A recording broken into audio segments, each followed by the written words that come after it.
Welcome to the HCI family of podcasts. We're your source for personal, professional, and organizational growth and development. We share our own original research, explore industry trends, and interview executives and thought leaders from across the globe. Join us for practitioner-oriented content around all things leadership, HR, talent management, organizational development, and change management. Maximize your personal and organizational potential with the HCI family of podcasts. In Walmart's Hoonuville, everyone readied their cart. Amazing Black Friday deals are about to start. Online and in the app, such great deals to explore. Everything you love from tech, toys, and more. The days to save and the ones to remember. It's only the 25th to the 30th of November. Set your alarms. Don't miss out. These deals are epic, without a doubt. The Who's are all ready, but are you? Walmart Black Friday deals await. Who knew? Chris Wong, welcome to the conversation today. Thanks for having me, John. It's a real pleasure to be with you. You're joining us from the Boston area. I'm south of Salt Lake City in Utah. And today we're going to be talking about nonprofit leadership generally, but more specifically, like what can nonprofit leaders do to better engage and develop and retain great employees, given that most nonprofit organizations are in a resource scarce kind of environment and context. Right. So you can't necessarily pay great, but what else can you do to really, engage and develop and retain those folks despite that? And we'll explore a variety of different ways that we can go about doing that. As we get started, I wanted to share Chris's bio with everybody. Chris Wong is a licensed therapist, executive coach, and co-host of The Art and Science of Difficult Conversations, a podcast for people who want to lead with more clarity, confidence, and courage by leaning into the hard conversations. With over 15 years of experience in nonprofit and healthcare sectors, Chris specializes in helping purpose-driven leaders navigate messy transitions, fix dysfunctional teams, and lead culture change that actually sticks. He's worked as a therapist, built leadership programs from scratch, and coached hundreds of leaders who were brought to him to turn things around under pressure. Chris lives outside of Boston with his wife and 2 kids and serves on a multitude and multiple nonprofit boards and runs Leadership Potential, where he coaches new nonprofit executives to lead through chaos and build high-performing, values-aligned teams. So awesome. So many really great things about what you do and your background and all you've accomplished. Anything you would like to highlight before we dive on it? No, that's always such a high-minded summary. So I always hope that I live up to that summary. No, I get it. Like I always get a little, nervous when people read, a bio for me if I'm like a guest on another show or on a panel or speaking at a conference or something like that. And I don't love it. I don't love it when people highlight that, but it is important, for people to understand like where you're coming from. Maybe we could start by just exploring a little bit about your background as a licensed therapist and how you really got into this nonprofit space as a coach and, trainer and doing that kind of work. Yeah. So I actually got started as a licensed therapist and I was working at a residential treatment center of a nonprofit. So adolescents lived there. And the specialty was just really intense that we focused on. We focused on problem sexual behaviors and complex and developmental trauma. So there's a lot of family therapy as well as kind of ongoing stuff with them. And I think that's where I got my first taste of really leaning into hard conversations with everybody and just having to do those kind of things. But I got burned out. And so I found my way into learning and development, which I loved because I could still contribute to the field in some way. And then when I got the opportunity to do leadership and organizational development, I think that's where I found my passion of developing leaders because I was realizing the leaders are the ones that can really set the tone. They can lead the culture change. They can coach employees better than I can ever train them, but only if they're good at it and they can set the tone. And I've seen so many examples of good leaders turning even the worst teams around and making them high performing, and then also bad leaders being given a great team and then things falling apart. All over the place. It makes a big difference. Absolutely. And I think, your move from therapy into learning and development and coaching and kind of the HR world more broadly, I think that actually is a really great fit. I often tell people, that HR, can be oftentimes, for better or worse, kind of the therapy arm of organizations. Like you get a lot of different things that probably other areas of the organization will never see. in terms of the types of issues people are dealing with and struggling through and need accommodations for, and then trying to help, from a training and coaching and learning and development standpoint, like you're trying to help these people, all of which have stuff, right? They all have their own baggage, they have their stuff from outside of work, and you're trying to Yep. optimize despite the fact that people aren't optimized. Like we Yeah. all are, Yeah. we're all super messy. And because we're all super messy, it does take, someone with a high EQ, I think, to be able to leverage, the diverse talents of a team, especially if they walk into dysfunction, right? Yeah, yeah. And there is a field of therapy or psychology called organizational psychology, which Yeah. focuses on that kind of thing. But I just find that having that personal experience of like gone through the different levels of an organization and seeing it firsthand is also helpful. I think that's the difference between seeing that, having that experience and just thinking about it, learning about it. And Yeah. so it's certainly helpful in what I do now, for sure. Yeah, yeah, absolutely. So, in all of your experience, you've worked with lots of different leaders, lots of different organizations. Disorganization, dysfunction, it's a common issue. In fact, pretty much every organization to some extent is going to have those issues.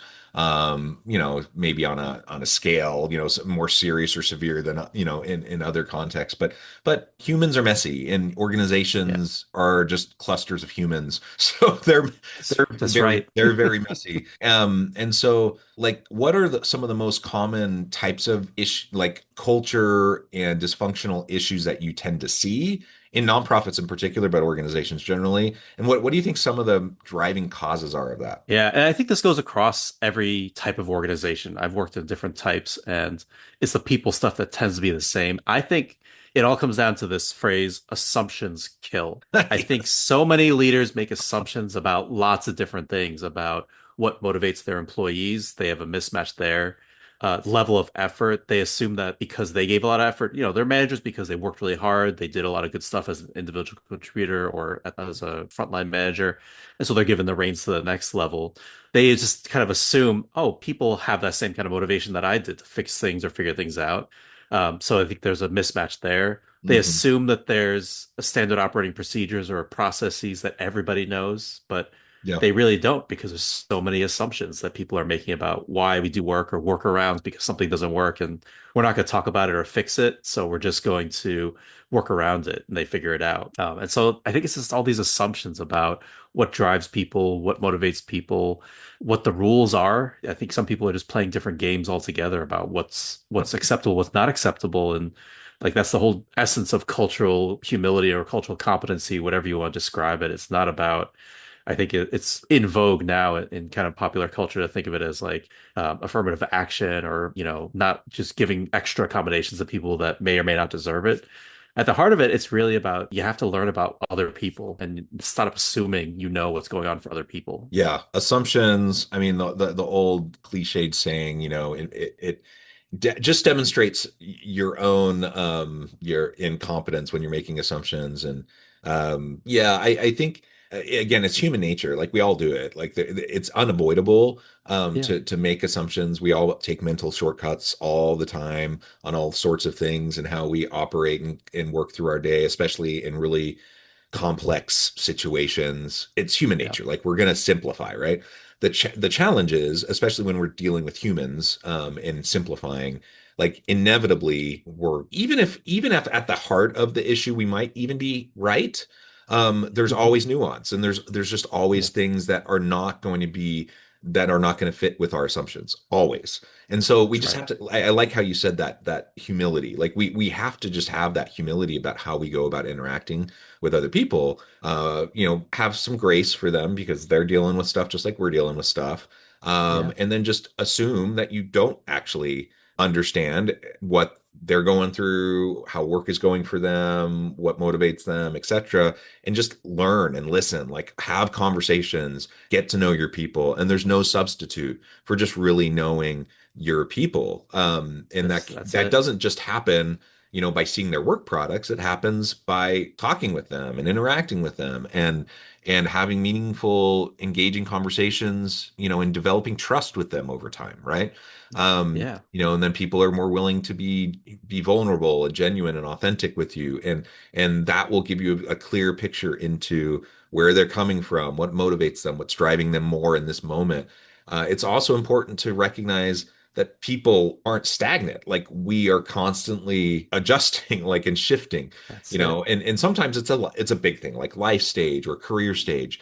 But sometimes it's just like the little things in the day-to-days that, a particular day of the week might be more hectic than other days of the week for an individual. Yeah. And knowing that can be helpful, right?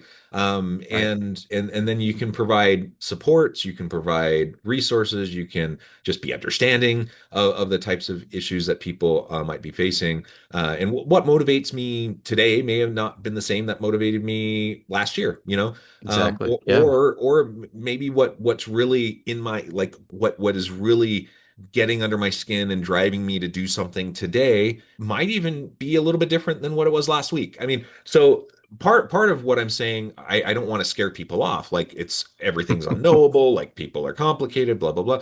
Like yes, and we actually can through developing relationships of trust with people, we actually can get closer. We're never going to know everything. Of course, we're not omniscient, Right. but we can get closer and we can better understand, and then we can have an environment, a psychologically safe environment where people just feel supported and safe to ask questions and to try things and that just be that create that's just such a more healthy kind of dynamic to be in. And unfortunately, Right. we've all had experiences in organizations and with leaders where not only is that not true, like that's not how things are, but it's unfortunately sometimes the opposite. Like it's Hmm. toxic, it's hostile. You don't feel like you can ask questions. You just put your head down and kind of plow through and do what you need to do to kind of keep people happy without like upsetting people. And you're not creating and innovating in that kind of a space. Right. Right. And it's just even having that conversation, right? Like Yeah. I worked with a leader who last month we were talking about this, how to develop your employees. And she was like, she's a finance director. And she's like, nobody on my team wants to grow. They're happy with where they're at. So how do I grow them or delegate stuff to them? And then we met individually a few weeks later, and she said, actually, I realized I haven't even ever asked them if they want to develop. I just assumed they didn't want to develop because they never asked for stuff.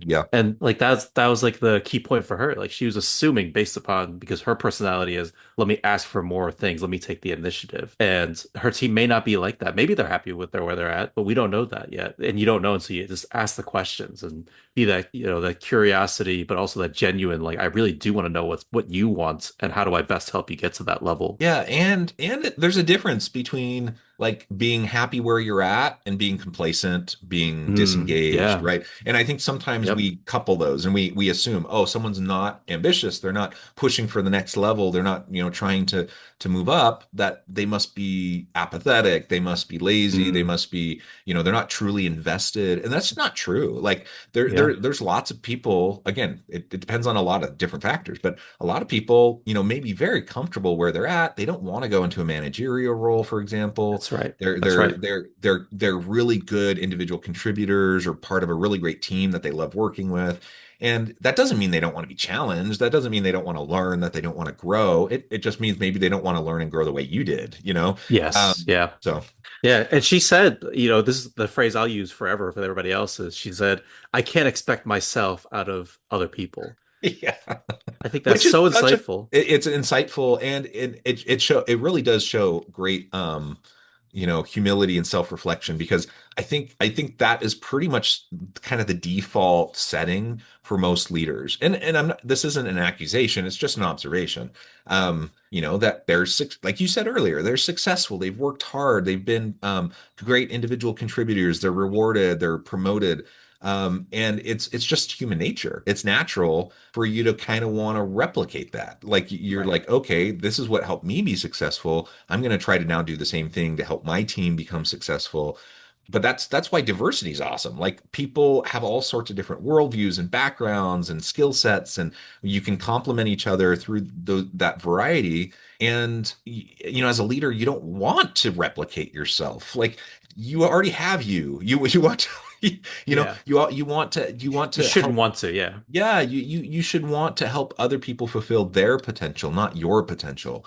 Right, right, And right. it's hard, I think, for a lot of leaders to first recognize that. And then once you recognize it, that's a great first step. But then you actually have to start to shift how you're interacting with other Yes. folks, right? That's Based right. on that. And that's hard because you've always functioned a particular way, and maybe you've always functioned the way you've seen other leaders function, and so you think that's how you need to function. And there's just so much more flexibility around how you lead. The humility is huge, and it really can, when implemented effectively, like having appropriate levels of humility and vulnerability with your team really can help to foster those stronger, tighter relationships, greater trust, and Yeah, and ultimately, you'll know better. You'll know what drives people. You'll know what matters to them. And maybe right now they're comfortable where they're at, but that doesn't mean in a year from now they won't want or be that's ready right. to move to the next level. And so, Yeah, the hard part about that is it is the hard work of leadership, of like being present, being available, listening, having conversations. And there's no shortcuts around that, right? It's not rocket science. unfortunately, yeah. It's not rocket science, but it is hard because it takes a lot of intentionality and it takes time and genuine, energy and effort towards those around you. Yeah. I mean, that's why when I post stuff, like even on our podcast, like we just talk about the same things over and over again, right? It's always the same skill sets, always the same things you need to say. It's just you have to actually go out and do it. There's no substitute for that courage to go out there and have the conversation on an ongoing basis. Or it's the courage to even admit, I don't know the answer to this. Yeah, yeah, absolutely. So let's great conversation. We could go on with this kind of Yeah, absolutely. focus for forever, I think. It's super fascinating. But I do want to hone in a little bit and talk more specifically now within the nonprofit space. Resource scarcity. You're usually overworked, understaffed, under-resourced, like, and so it's a space that's really ripe for potential burnout. It's hard to attract and retain really great people because the truth is, great talent can go elsewhere for more money, right?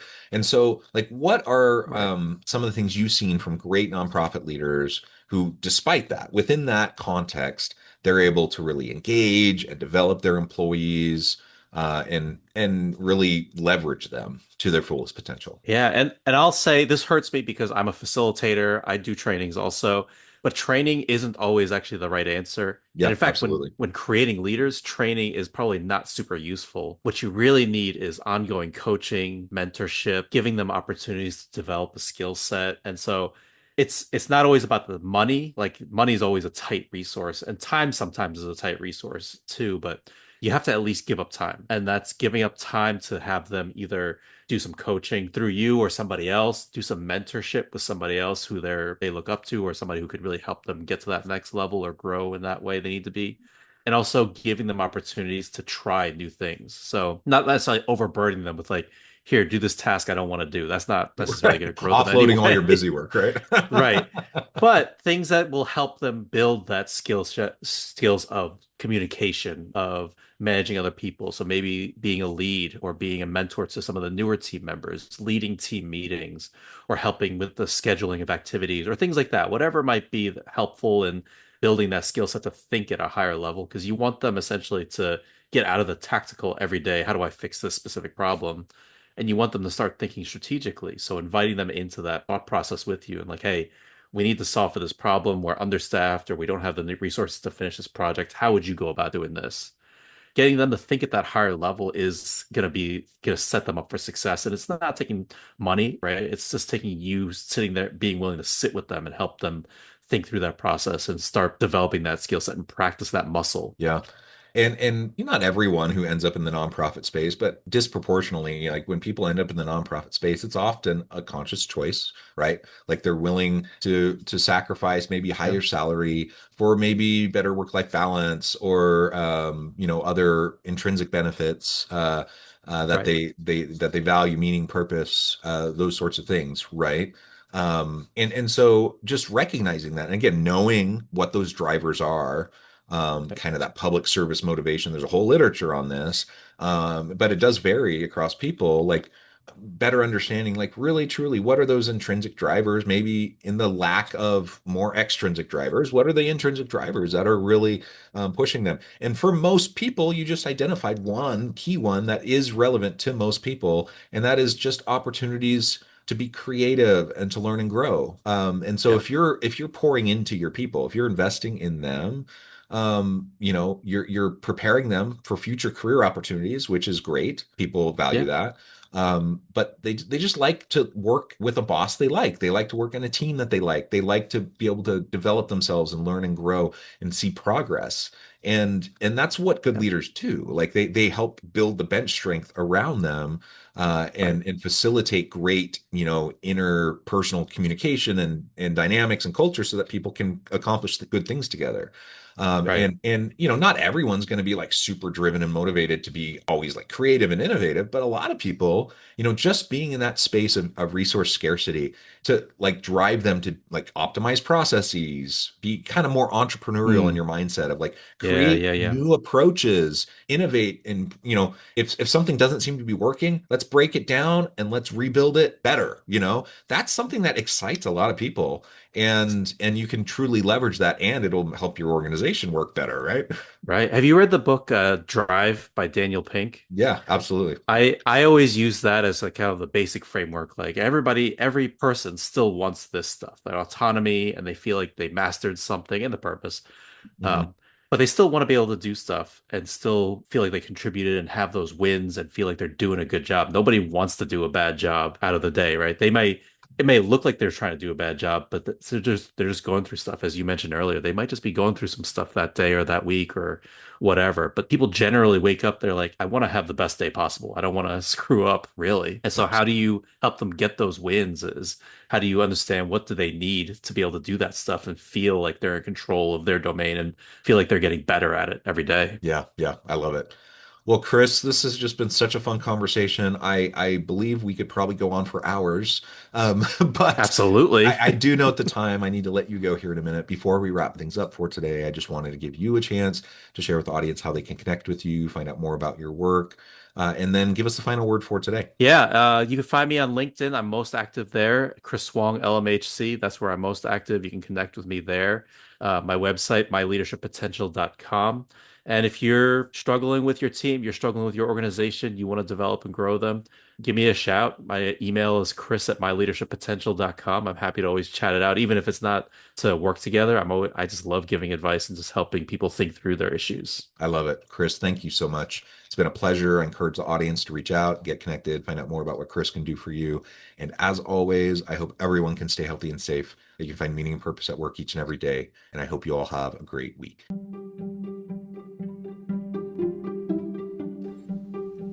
Thanks for joining us for this episode of the podcast. We hope you stay healthy and safe, and please join us again soon.